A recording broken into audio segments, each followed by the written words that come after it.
أشهد أن لا إله إلا الله وحده لا شريك له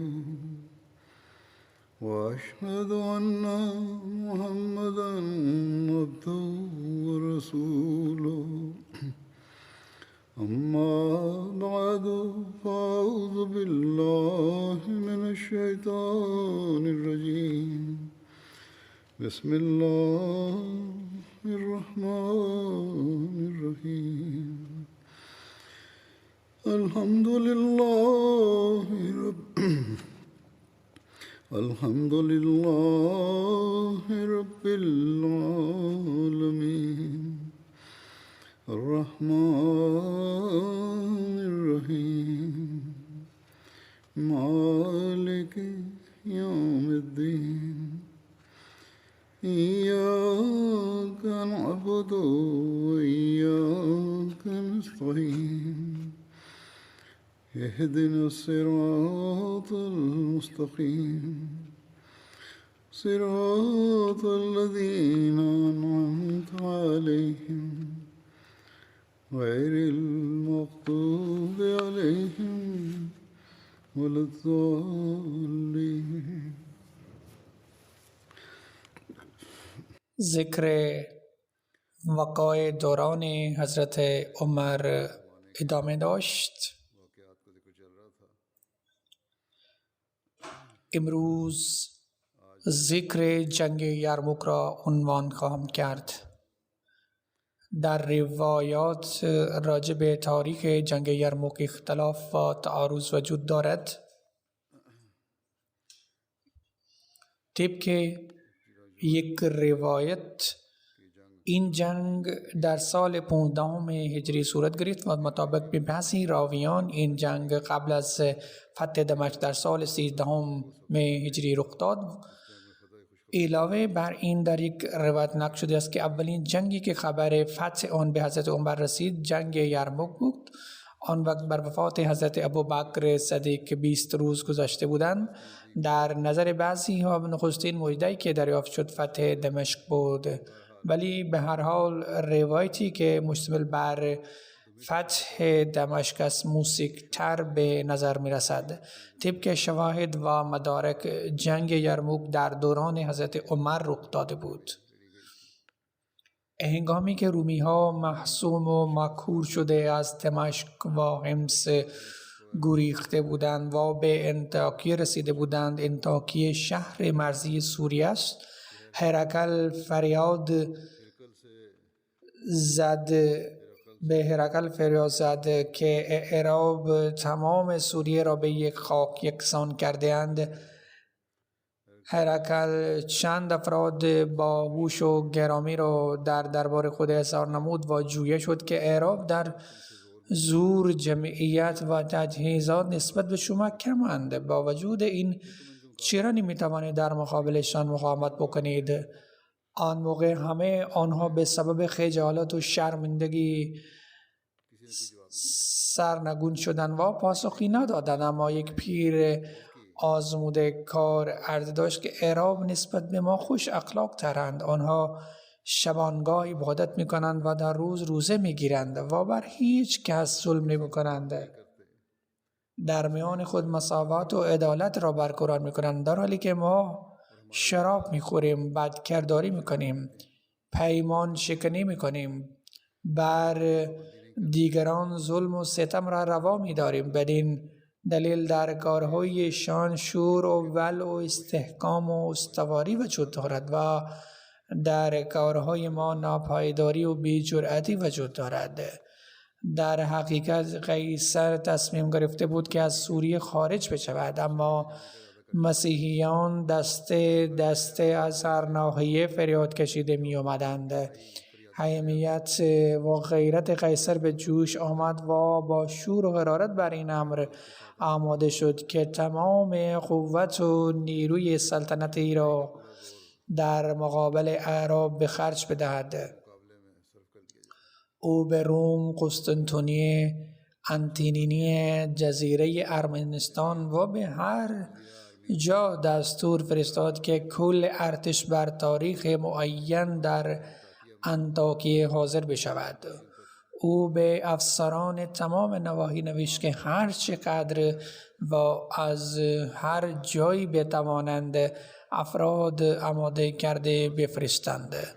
همین که این دستورها رسیدند، یک طرف طوفان ارتش فوران کرده در هر 4 سوی انطاکیه تا حدی که نگاه می‌رسد سپاه مانند ملخ گسترده بودند. آنجا بیشمار ارتش وجود داشت. امرا و رئیسان اون مناطق که حضرت ابو عبیده تسخیر کرده بودند چنان تحت تاثیر عدالت و دادگری وی قرار گرفته بودند که با وجود داشتن تفاوت مذهبی برای خبرچینی از طرف خود جاسوسان را برگماشته بودند.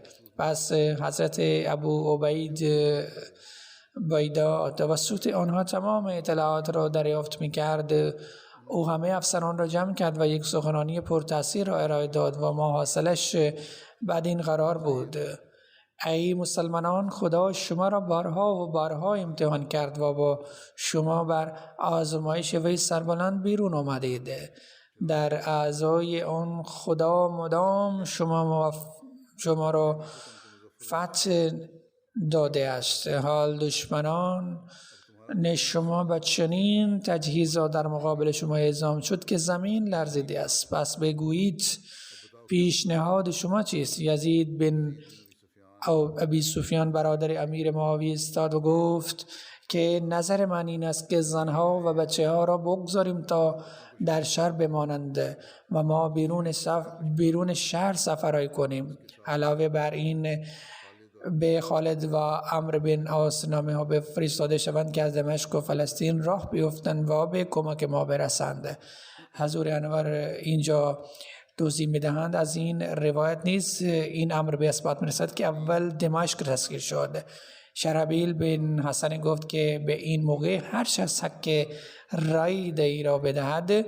نظری که یزید داد بدون تردید در اون خیرخواهی مطلوب است، اما من با اون اختلاف دارم. همه شهر نشینان مسیحیان هستند. امکان دارد که آنها به سبب تعصب زنان فرزندان ما را به دست قیصر بسپارند یا بشکنند علی آنها برخیزند. حضرت ابو عبیده گفت که تدبیر تو این است که ما مسیحیان را از شهر بیرون بکنیم تا زنان و فرزندان ما مسئول شوند. شرحبیل ایستاد و گفت که ای امیر، تو هرگز این حق را ندارد. ما مسیحیان را بر این شرط امان دادیم که آنها با اطمینان در شهر زندگی بکنند. پس چطور بتوانیم پیمان شکنی بکنیم؟ عهد را بستیم، چطور عهد را بشکنیم و آنها را از شهر برون بکنیم؟ حضرت ابو عبیده به اشتباه خود اعتراف کرد، اما این بحث به نتیجه نرسید که آخر چه کار باید کرد. مردم عادی این پیشنهاد را پیشکش کردند که در حمص مستقر شده منتظر کمک بمانیم. ابو عبیده گفت که ما وقت نداریم. پایان کار تصمیم گرفتند که حمص را ترک بگویند و به طرف دمشق روانه بشوند. آنجا خالد حضور داشت. مرز عرب از آنجا نزدیک است. وقتی این عزم جزم شد، حضرت ابو عبیده حبیب بن مسلمه را فرا خواند و که او افسر دارایی بود. ابو عبیده بهش گفت ما خراج یا جزیه را به عنوان مالیات از مسیحیان میگیریم و الان در چنان وضعیت خطرناک قرار گرفته ایم که مسئولیت حفاظتشان را نمیتوانیم به عهده بگیریم. خراج را بدین خاطر دریافت میکردیم تا بهبودی و محافظتشان سر بشود، اما اکنون این کار نتواند از دست ما بر بیاید. بدین دلیل هر چی را که از آنها دریافت کرده ایم باید پس بده. و به آنها گفت که وابستگی که ما با شما داریم هنوز هم هست، اما حال چون مسئولیت حفاظت شما را نمیتوانیم به عهده بگیریم، بدین سبب جزیه که محافظت شما بود به شما بازگردانده می شود. پس مبلغی که مشتمل بر چندین 100,000 بود بازگردانده شد. این رخ داد مسیحیان را چنان تحت تاثیر قرار داد که آنها گریه و زاری می‌کردند و با جوش می‌گفتند که خدا شما را برگرداند. یهودیان بیش از این تحت تاثیر قرار گرفتند و گفتند که سوگند به تورات تا زمانی که زنده هستیم قیصر نتواند حمص را تحت تصرف خود در بیاورد. آنها این را گفتند و در های شهر پناه را بستند و هر جا نگهبان را مستقر کردند.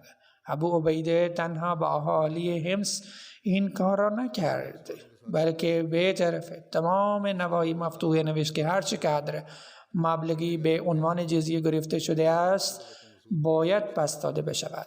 حضرت ابو عبیده به دمشق راه افتاد و حضرت عمر را از اوضاع مطلع ساخت. هنگامی حضرت عمر شنید که مسلمانان از بیم رومیان حمص را ترک گفتند رنجیده خاطر شد، اما وقتی آگاه شد که این تصمیم از طرف کل ارتش و سران ارتش گرفته شده است حسود خاطر شد و فرمود خدا بنا بر مصلحتی تمام مسلمانان را بر این رای متفق ساخته باشد. این روایات نیز نقل شده است که نخست از حضرت عمر پرسیده شده بود و حضرت عمر فرموده بود که اگر نتوانید محافظتشان را بپردازید هر چه را که به عنوان جزیه گرفته اید باید پس بدهید. حضرت عمر به حضرت ابو عبیده این پاسخ را نوشت که من برای کمک سعید بن احمر را میفرستم، اما فتح و شکست منوط به قلت و کثرت ارتش نمی باشد. ابو عبیده به دمشق رسید و تمام افسران را جمع کرد و با آنها مشاورت کرد. یزید بن ابی سفیان، شرحبیل بن حسن، معاذ بن جبل همهشان اختلاف نظر داشتند.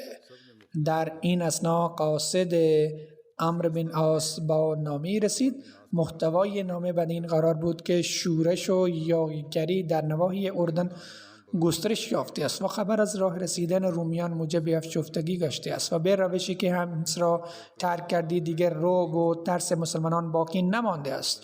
ابو عبیده در پاسخ نوشت که ما به سبب بیم و ترس حمص را ترک نکردیم، بلکه قصد داشتیم که دشمن از مأمنهای خود برون بیاید و سپاه اسلام که جا به جا گسترده است یک جا بشود. همینطور نوشت که تو نباید از جای خود بجنب.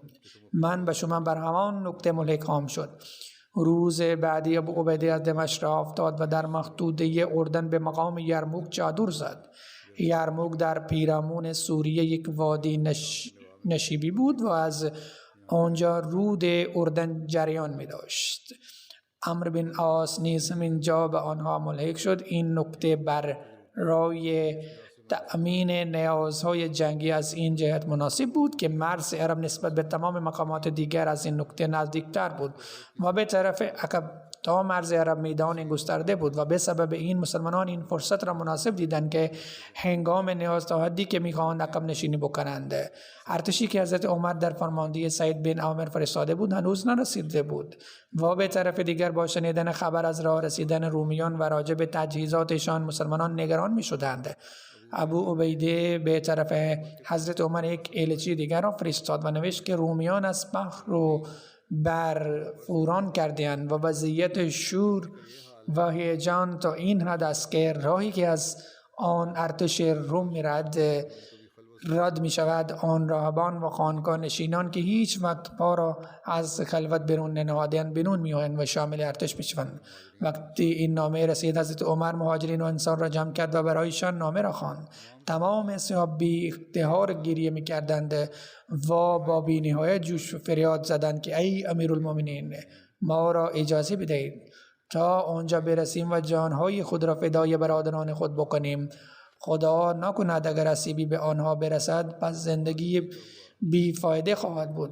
جوش مهاجرین و انصار می افزود تا این حد که عبدالرحمن بن عوف گفت که ای امیرالمومنین خود شما به عنوان سپه سالار ما را همراه خود ببرید. اما اصحاب دیگر با این رای اختلاف کردند و بر این رای موافقت شد که جهت کمک سپاه بیشتر فرستاده بشود. حضرت عمر از قاصد دریافت کرد که دشمن تا به کجا رسیده است. او گفت که از یرموک بر مسافت 3-4 منزل است. حضرت عمر بسیار محزون گشت و گفت و فرمود که متاسفانه الان چه میتوان کرد؟ در طی این مدت چطور کمک بتواند به آنها برسد؟ به ابو عبیده در الفاظ تأثیر گذار نامه‌ای یک نامه نوشت و به قاصد گفت که باید خودش تا به هر یک صف برسد و این نامه را برایشان بخواند و شفاعی به آنها بگو که عمر به شما سلام میگفت و میفرمود که ای اهل اسلام، شجاعانه بجنگید و بر دشمن خود مانند شیرها حمله بکنید و با شمشیرها سرهایشان را ببرید و آنها برای شما حتی از مورچه ها حقیرتر باشند، کثرتشان شما را بیمناک نکند و از شما کسانی که حتی الان به شما نرسیدند به سبب آنها نگران نشوید. این اتفاق تعجب آور است که در روزی که ایلچی در خدمت از ابو عبیده رسید، همان روز سید بن عامر نیز همراه 1000 نفر رسید. مسلمانان محکم گشتند و آنها با بی‌نهایت استقامت تدارکات تجهیزات جنگی را دیدند. معاذ بن جبل صحابی عالی مرتبه بود، بر فرماندهی میمنه برگماشته شدند. قباس بن شیم بر فرمانده لشکر میسر تعیین گشت و هاشم بن طبع بر فرمانده لشکر پیاده برگماشته شد. ارتشی که در فرمانده وی بود در 4 قسمت تقسیم کرده بود. یک قسمت را تحت فرمانده خود باقی گذاشت. بر قسمت های دیگر قیس بن حبیر، مسیر بن مسروق و عمرو بن طفیل را تعیین کرد. این هر سه دلاور از تمام عرب منتخب بودند، یعنی خیلی شجاع شمرده می شدند و به همین دلیل به آنها فارس العرب می‌گویند.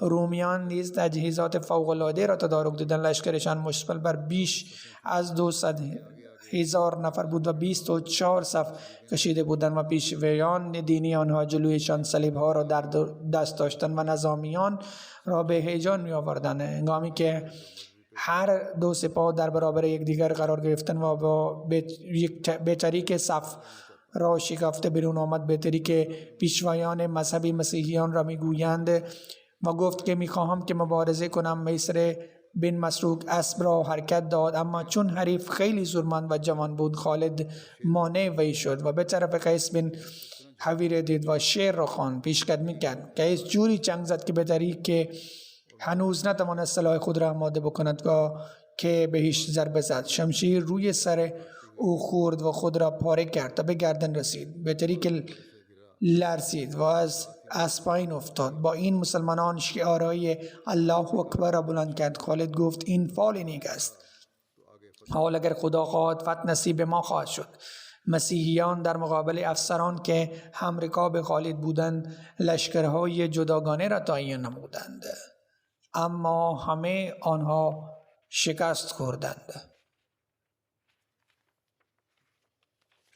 حال اگر خدا خواهد فتح نصیب ما خواهد شد. مسیحیان در مقابل افسر آن که همرکاب خالد بودند لشکرهای جداگانه را تعیین نمودند، اما همه آنها شکست خوردند. در آن روز نوبت به همین جا رسیده بود که نبرد به تعویق افتاد.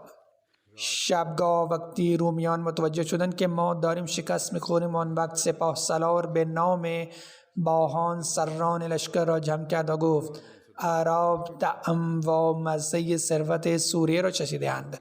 بهتر است که به جای جنگ کردن طمع مال و زر را به آنها بدهیم و مرخص کنیم.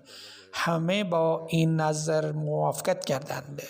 روز بعدی آنها به ابو عبیده قاصد را فرستادند و خواستند که افسری معزز را به ما بفرستید و می‌خواهیم راجع به صلح با او صحبت بکنیم. ابو عبیده خالد را منتخب کرد. قاصد که پیام را آورد نامش جارج بود. زندگی نامه نویسان جارج نوشته است، اما در کتب زبان عربی نام وی جرجر نقل شده است. برای عربی گویان توضیح داده‌ام. به هر حال وقتی او فرا رسید شامگاه بود. بعد از اندک مدت نماز مغرب شروع شد. با چنین ذوق و شوق مسلمانان تکبیر گفته ایستادند و در عالم معافیت، اطمینان، وقار، ادب و خضوع نماز را بپا کردند. قاصد داشت با دیده تعجب نگاه میکرد و وقتی نماز به پایان رسید از ابو عبیده چند سوال کرد. از آن سوالهایی که این بود که در مورد عیسی چه اعتقادی دارید؟ ابو عبیده این آیات قرآنی را تلاوت کرد. ابو عبیدہ نے قرآن کی آیتیں پڑھیں کہ انا مثل عیسی عند اللہ کمثل آدم خلقہ من تراب ثم قال له کن فیکون یا اہل الکتاب لا تغلوا في دينكم ولا تقولوا على الله إلا الحق إنما المسيح عيسى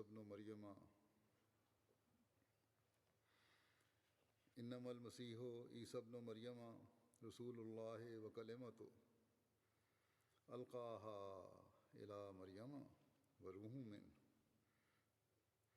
فآمنوا بالله ورسله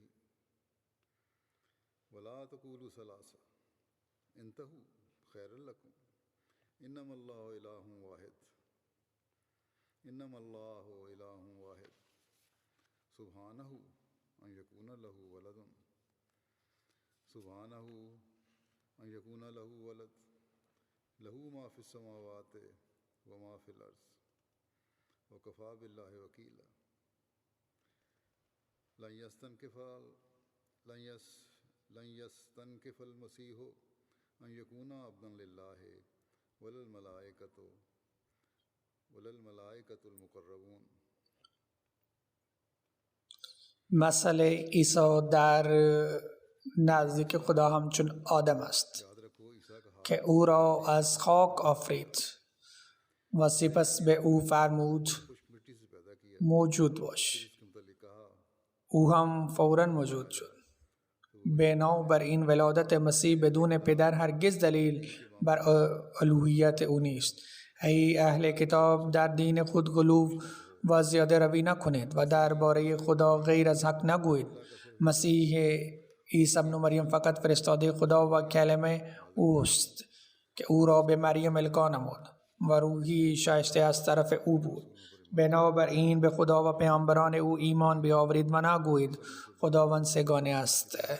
خودداری کنید که برای شما بهتر است. خدا تنها معبود یگانه است. او منزه است که فرزندی داشته باشد، بلکه از آن اوست آنچه در آسمان ها و در زمین هاست و برای تدبیر و سرپرستی آنها خداوند کافی است. هرگز مسیح از این عبا نداشت که بنده خدا باشد و نه فرشتگان مقرب. به هر حال هنگامی ترجمه کننده ترجمه این آیات را ارائه داد، قاصد بی اختیار به صدا در آمد که شهادت میدهم که عیسی دارای همین اوصاف باشد و شهادت میدهم که پیامبر شما صادق است. و این گفت و کلمه توحید را خواند و به اسلام گروید و نمیخواهد که به طرف قوم خود باز که بگردد. اما حضرت ابو عبیده به گمان این که رومیان این امر را عهد شکنی تصور نکنند او را واداد کرد که گفت که الان باید برو و فردا وقتی سفیر ما به آنجا می رود با او برگردید. روز بعدی حضرت خالد بن ولید به لشکرگاه رومیان رفت. رومیان به خاطر نشان دادن شکوه خود از قبل این تدارک را دیده بودند که هر دو جانب راه مسافت دور صفوف اسب سواران را کشیده بودند و آنها از سر تا پا در آنها غرق بودند. اما حضرت خالد همانند شیر که گل بز ها را می درید با بی‌اعتنایی نظر تحقیر امیز را بر آنها می انداخت و تا به چادر باهان رسید. او با اکرام احترام تمام استقبال کرد و همراه خود برد و در برابر خود نشاند. توسط مترجم گفتگو شد. باهان بعد از اندک صحبت به روش سخنرانی هم کلام شد. بعد از ستایش حضرت عیسی نام قیصر را برد و با تفاخر گفت که پادشاه ما شاهنشاه تمام شاهان است. هنوز مترجم ترجمه کامل این کلمات را نکرده بود که خالد باهان را من نمود و گفت که ممکن است که پادشاه شما همچنین باشد، اما به کسی که ما جهت رئیس منتخب کردیم اگر برای یک ثانیه خیال پادشاهی در ذهن وی خطور بکند ما بیدرنگ او را برکنار کنیم. باهان بار دیگر سخنرانی را شروع کرد. با تفاخر جاه و ثروت خود را عنوان کرده گفت مردم قوم شما در کشور ما سکونت گزیدند. ما مدام با آنها به روش دوستانه برخورد کردیم. گمان داشته بودیم که عرب در مقابل این مراعات قدردانی خواهد کرد، اما برخلاف انتظار شما بر کشور ما هجوم آوردید و می‌خواهید که ما را از کشورمان بیرون بکنید. شما نمی‌دانید که متعدد اقوام بارها این تصمیم را گرفتند اما موفق نشدند. اکنون شماها در کل جهان هیچ قوم جاهلتر از و وحشیتر و نامجهزتر از شما وجود ندارد.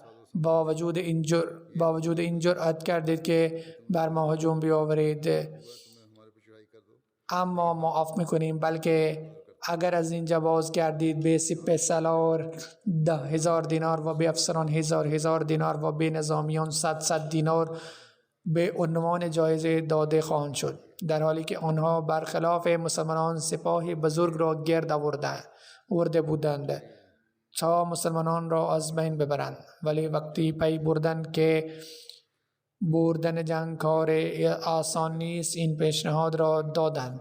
پس هنگامی که باهان سخنانی خود را به پایان رساند، حضرت خالد برخاست و بعد از هم کردن و نه گفتن تعریف کرد که بدون تردید شما ثروتمند و پولدار هستید و سلطنت را دارید. رفتاری که شما با همسایگان اعراب خود را واداشتید ما از آن آگاه هستیم، ولی شما به قصد احسان و نیکی این کار انجام ندادید، بلکه برای ترویج دین یک تدبیر بود و به همین سبب آن اعراب به مسیحیت گرویدند و امروز هم دست شما هستند و در مقابل ما می جنگند. این هم صداقت دارد که ما بی نهایت نیازمند توحیدست و خانه و دوش بودیم. وضعیت ظلم و جهل ما این بود که کسی که از ما توانمند می بود ناتوان را له می کرد.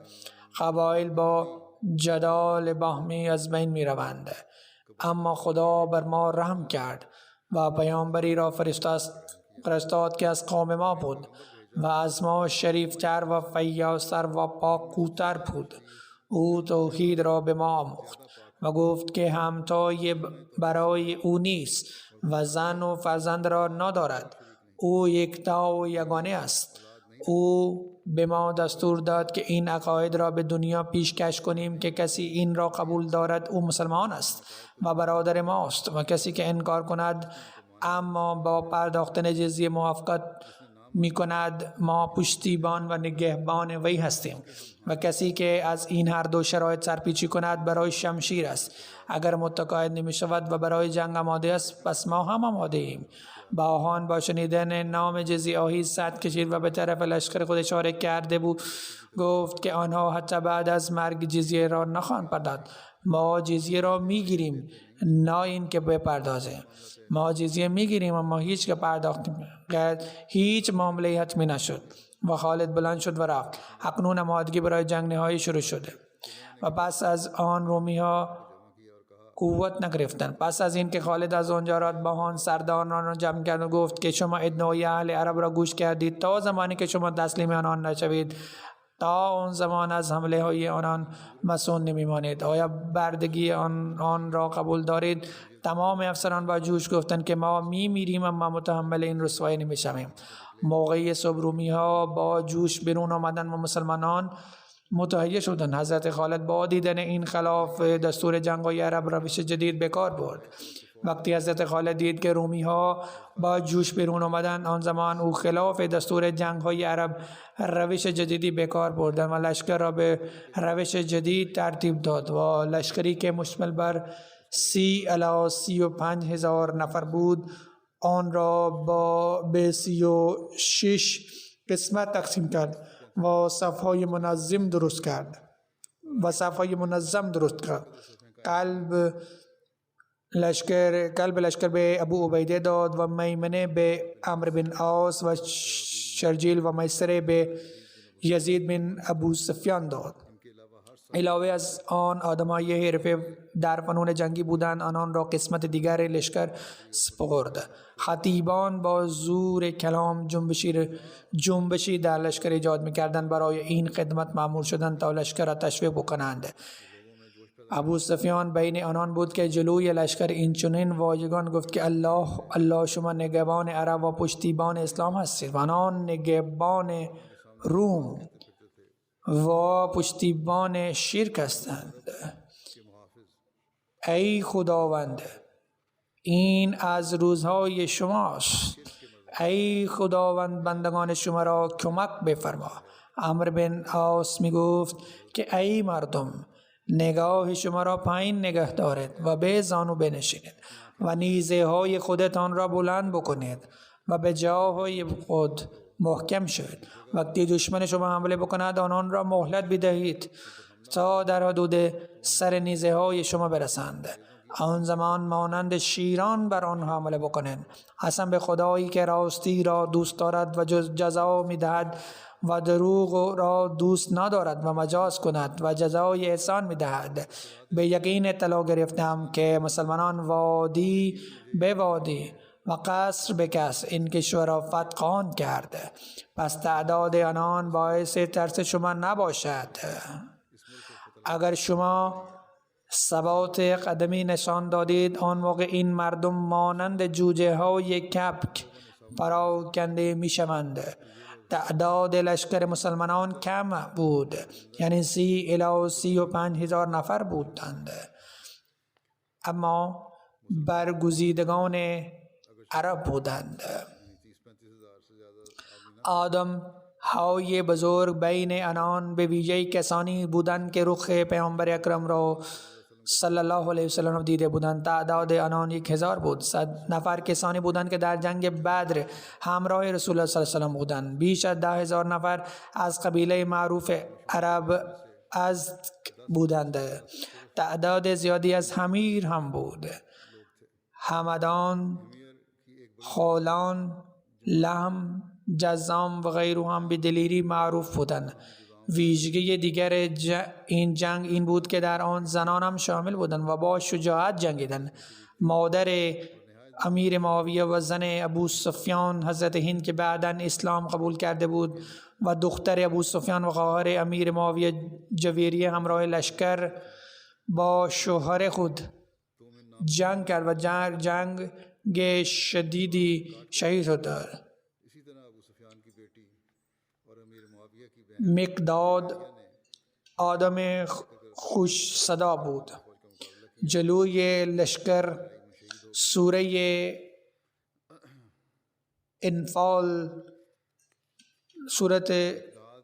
انفال تلاوت میکرد و آنان را برای جهاد تشویق میکرد و طرف دیگر رومیان جوش شدیدی داشتند و 30,000 نفر زنجیر به پاهای خود بستند راه برگشت وجود نداشته باشد. پاهای خودشان را با یکدیگر بستند. رومی ها آغاز جنگ کردند. لشکر 200,000 پیشگیری کرد. هزاران کشیش صلیب به دست گرفته جلو آمدند و تمجید عیسی صدا می کردند. فردی با دیدن این بی اختیار گفت الله اکبر. چقدر لشکر بزرگ است. حضرت خالد با جوش گفت که ساکت باش. سوگند به خدا اگر پاهای اسب من خوب بود در آن صورت می گفتم که مسیحیان این تعداد را 2 برابر بیاورند. مسیحیان با شدت حمله کردند و تیر باران می کردند. مسلمانان تا دیر ثابت قدم ماندند و به سبب شدت حمله قسمت میمنه مسلمانان جدا شد و بی منظم شدند و عقب ماندند. کسانی که عقب رانده شدند تا به خیمه های زنان رسیدند. زنان وضعیت مسلمانان را این چنین دیدند و خیلی عصبانی شدند و چوب خیمه ها به دست گرفتند و گفتند که اگر به طرف ما آمدید در اون صورت ما سر شما را پاره پاره میکنیم. هند همسر ابو سفیان چوبی به دست گرفته و پیشروی کرد و زنان دیگر به دنبالش رفتند. هند اسب ابو سفیان را در حال دویدن دید و میخی به دهنش زد و گفت کجا می روید؟ برگرد و به میدان جنگ برو. همینطور در روایتی است که هند چوبی گرفته پیش ابو سفیان رفت و گفت به خدا تو در مخالفت دین و رسول بسیار تندی نشان می دادید. امروز فرصتی برای سربلندی دین و خداست و این که جان خود را قربان کن و پیش خداوند محبوب شوید.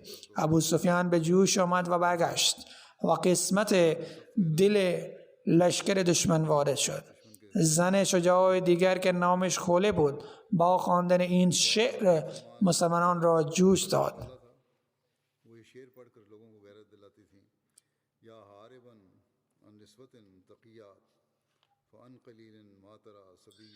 ای کسانی که از زنان متقی فرار میکنید به زودی آنان را در اسارت میبینید و آنان رتبه عالی نداشته باشند و نه در مورد پسندیده قرار میگیرند.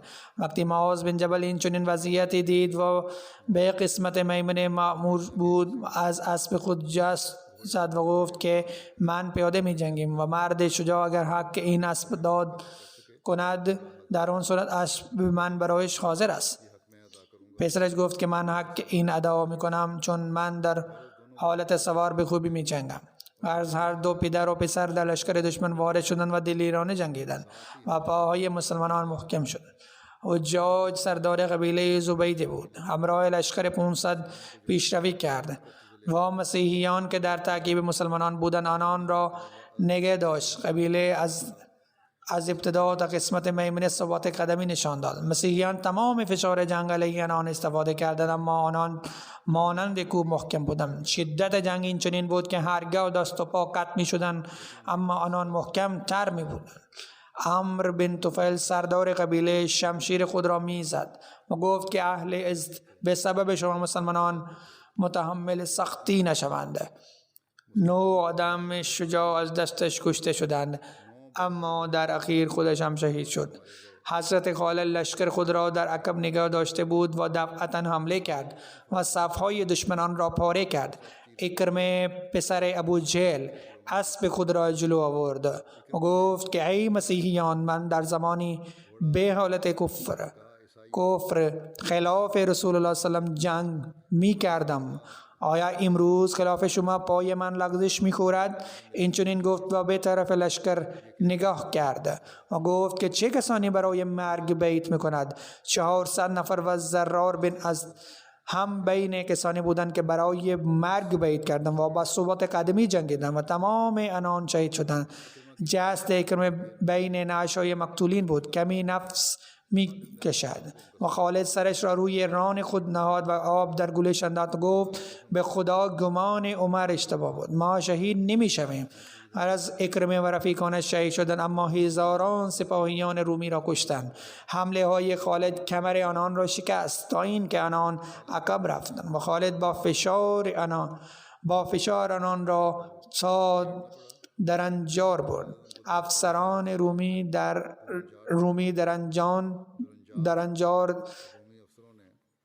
درنجار دستمال را روی چشمان بستند، چون گفتند که اگر این چشمان نمیتوان پیروز گشتند، چشمان آنان مواجه شکست نمیشوند.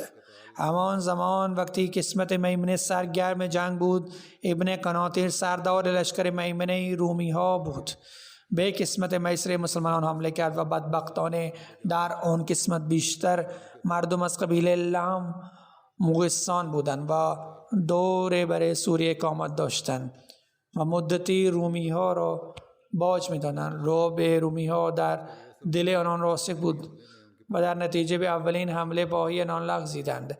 با وجود اینکه مسلمان شده بودند، با هم رعب قبلی آنان در دل آنان بود و ترسیدند، اما افسران با شجاعت مقابله کردند. اگر آنان هم همت خود از دست می‌دادند، در اون صورت جنگ به پایان برسید. رومی ها در تعقیب آنان تا خیمه ها رسیدند. وقتی زنان این وضعیت را دیدند، از خیمه ها بیرون آمدند. با پافشاری آنان مسیحیان را همانجا نگه داشت. اگرچه لشکر پراکنده شده بود، اما از بین افسران قباس بن نشیم، سعید بن یزید بن ابی سفیان، عمرو بن عاص، شرجیل بن حسن آنان را تشویق می‌کردند. شمشیر و نیزه از دست قباس پاره می‌شدند، اما جوشش کم نمی‌شد. نیزه پاره می‌شد و می‌گفت چه کسانی صلاحی به کسانی بدهد که به خداوند قول داده است. در صورت مرگ از میدان خارج می‌شود و مردم همان لحظه شمشیر یا نیزه به دستش می‌دادند و او مانند شیر حمله می‌کرد. ابوالآور از اسب خود پایین آمد و به لشکر مقابل خود گفت شکیبایی و استحکام باعث عزت در این جهان است و در آخرت مورد رحمت. ببینید این گنج از دست نرود. سعید بن زید با عصبانیت به زانوی خود ایستاد و بود و وقتی رومی ها به طرفش رفتند، او مانند شیر حمله کرد. و افسر سر قسمت مقدمه را کشت. یزید بن ابو سفیان برادر معاویه هم دلیرانه جنگ کرد.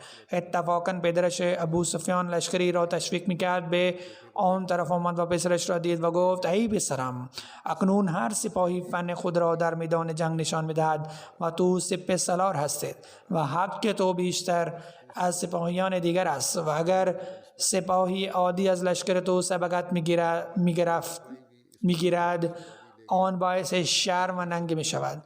وضعیت شرجیل اینچنین بود که بین دشمن محاصره شده بود اما مانند کوه استوار بود و این آیه قرآن می خواند. اور قرآن کی آیت پڑھتے تھے کہ ان اللہ اشترى من المؤمنین انفسهم و اموالهم بأن لهم. خداوند جان و مال مؤمنین را با این وعده خریده است که آنان را جنت عطا می‌کند، چون آنان در راه خداوند می جنگند، پس آنان دشمن خود را می کشند یا خودشان کشته می شوند و شعار می زد که کسانی که با خداوند معامله می کردند خواستار همسایگی شدند. کجا هستند؟ هر کس این صدا را شنید همان لحظه برگشت تا این که لشکر پراکنده دوباره محکم شد و شرجیل همراه لشکر دلیرانه جنگ کرد و رومی هایی که در حال پیشروی بودند همانجا نگه داشته شدند و زنان هم از خیمه بیرون آمدند و پشت لشکر ایستادند و با صدای بلند میگفتند که اگر از میدان بیرون رفتن در آن صورت هیچگاه به ما نگاه نکنید. تا کنون جنگ برابر بود، بلکه رومی ها غلبه داشتند که دفعتا قیس بن حریره را همراه لشکر از پشت میمنه تعیین کرده بود حمله کرد و سرداران رومی ها میخواستند پاها را استوار کنند، اما کار از دست آنان خارج شد. تمام صفحه پراکنده شدند و در حالت نگرانی عقب رفتند. همزمان این سعید بن زید از قلب خارج شد و حمله کرد. رومی ها عقب رفت تا این که به کنار جوی آب رفتند. به زمان اندک با لشه های آن جوی آب پر شد و میدان خالی شد. اینطور خداوند در این جنگ مهم پیروز کرد. رخداد مهم این جنگ این است که وقتی جنگ شدید در راه بود، آن زمان عباس بن قیس سپاهی شجاع بود و دلیرانه جنگ کرد. در این هنگام کسی به پای شمشیر زد و پایش قطع شد. عباس از این بیخبر بود. بعد از مدتی بیهوش آمد و پای خود را جستجو میکرد که چی شده است. وقتی پای خود را نگاه کند آن زمان متوجه شد که پایش جوجا شده است. مردم از قبیلش همیشه بابت این افتخار میکردند. چه کرد؟ تعداد رومی ها کشته شد. بابت این اختلافی وجود دارد. طبری و ازدی نوشته است که ازدی تعداد این بیش از 100,000 نفر نوشته است و بلازری این تعداد را 70,000 نوشته است و 3,000 مسلمانان شهید شدند که بین آنان اکرمه، زرار بن اثر، هشام بن عاصی، حبان بن سعید و غیره. قیصر در انطاکیه بود. وقتی شکست باخبر شد همان لحظه به قسطنطنیه عزیمت کرد. موقع راه افتادن به سوریه رخ کرد و به درود گفت. ابو عبیده خبر فتح در خدمت حضرت عمر نوشت و هیئت کوچک در سرکردگی حذیفه بن یمان فرستاد. حضرت عمر در انتظار خبر یرموک چند روز به خواب نرفته بود. خبر فتح رسید و دفعتاً به سجده افتاد و از خداوند تشکر کرد. لشکر حمص به طور موقت به یرموک رفته بود و آن موقع مردمانی که جزیه داده بودند آنان را پس داده شد. حضرت مسلم ذکر این بیان کرده فرمود که وقتی صحابه با دولت روم مقابله کرد و پیشروی کرد و به مقام مذهبی مسیحیان یروشلم را تسلط کردند و جلوتر از آن پیشروی کردند و مسیحیان دیدند که مرکز مذهبی آنان در دست مسلمانان افتاده است و آخرین سعی کردند تا مسلمانان را خارج کنند، از آنجا خارج کنند و هر سو اعلام جهاد مذهبی کردند و جوشی در مسیحیان ایجاد کردند و لشکر بزرگی جمع کردند و آمادگی کردند تا به لشکر اسلامی حمله بکنند. مسلمانان شدت حمله را دیدند و تعداد اینان خیلی کم بود و تصمیم گرفتند که موقتا عقب نشینی بکنند و سپه سالار در خدمت حضرت عمر نوشت که تعداد دشمن خیلی زیاد است و تعداد ما خیلی کم است و اگر با آنان مقابله میکنیم ما نابود میشویم.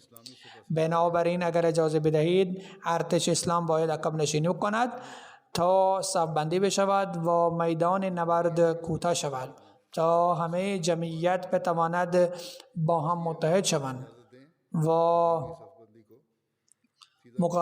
برای مقابله آماده شوند. و این هم نوشت مناطق هایی که ما فتح کرده ایم از مردم مالیات نیز گرفته شده است. اگر اجازه بدهید این مناطق تخلیه شوند و درباره دریافت مالیات هم دستور بدهید. حضرت عمر پاسخ داد که اگر کوچک کردن محاذ و عقب نشینی برای متحد کردن نیروهای اسلامی مخالف موضع های اسلامی نیست، اما به خاطر بیاورید که اگر از مردم به این شرط مالیات گرفته شده بود که ارتش اسلام حفاظتشان خواهد کرد و اگر ارتش اسلام عقب نشینی کند واضح است که اکنون نمیتواند به این مناطق محافظت بکند. بنابراین لازم است آنچه را که از آنها وصول شده است یا دریافت شده است باید بر بگردانید.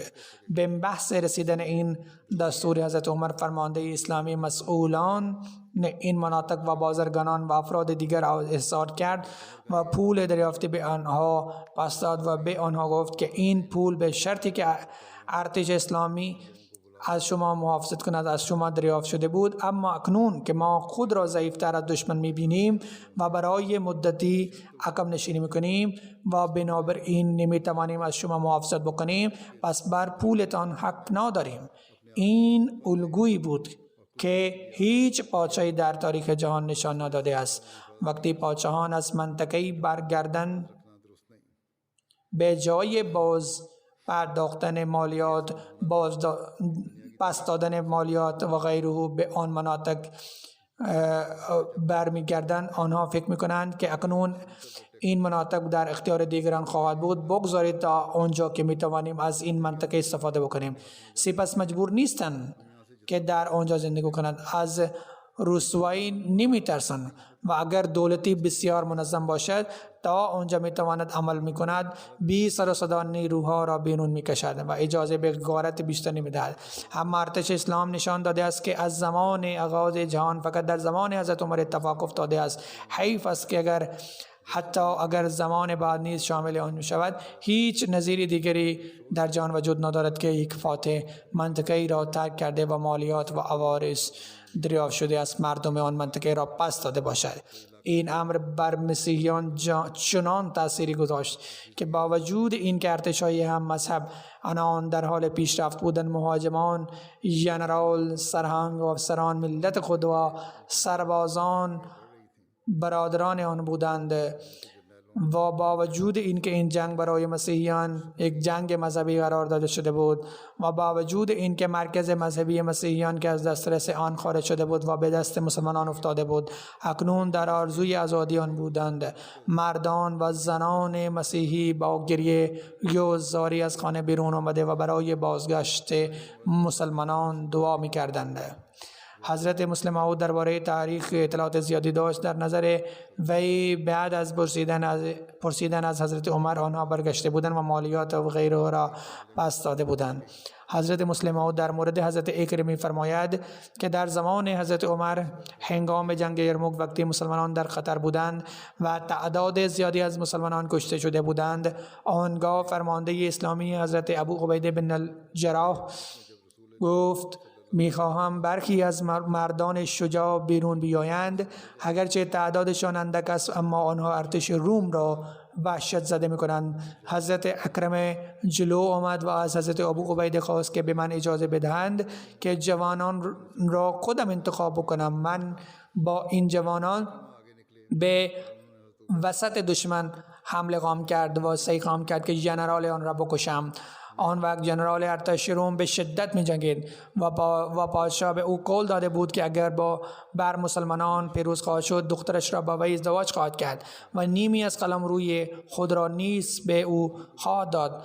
و به خاطر این طمع وی بسیار برانگیخته بود و با ارتش شخصی و سلطنتی خود وادار میدان شده بود. همچنین مبلغ به پول زیادی به سربازان وعده داده بود و بنابراین سربازان رومی نیز با شدت می جنگیدند. وقتی ارتش روم به مسلمانان حمله کرد، ژنرال در درمیان ارتش ایستاده بود. حضرت اکرمه با 400 نفر به درمیان ارتش حمله کرد و یکی از همراهانش به ژنرال حمله کرد و وی را از پا در آورد.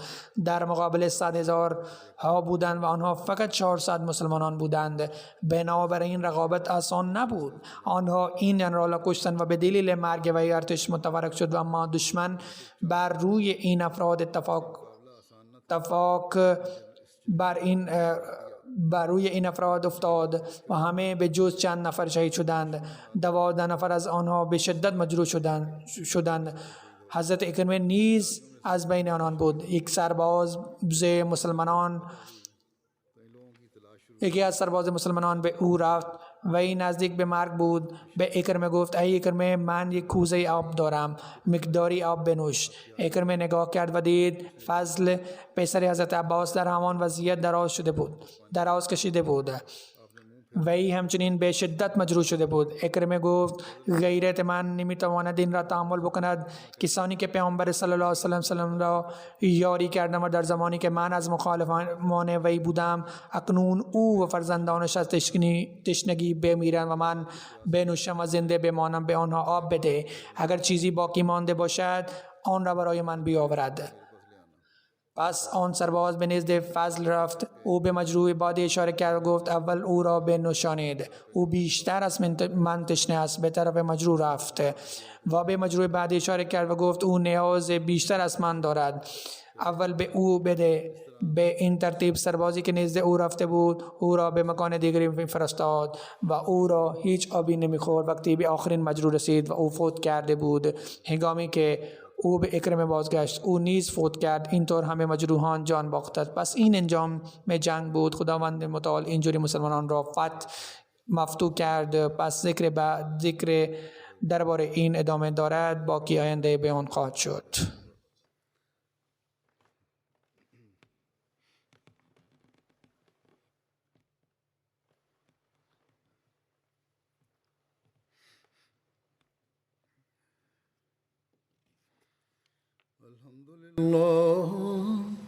الحمد لله نحمده ونستعينه ونستغفره ونؤمن به ونتوكل عليه ونعوذ بالله من شرور أنفسنا ومن سيئات أعمالنا.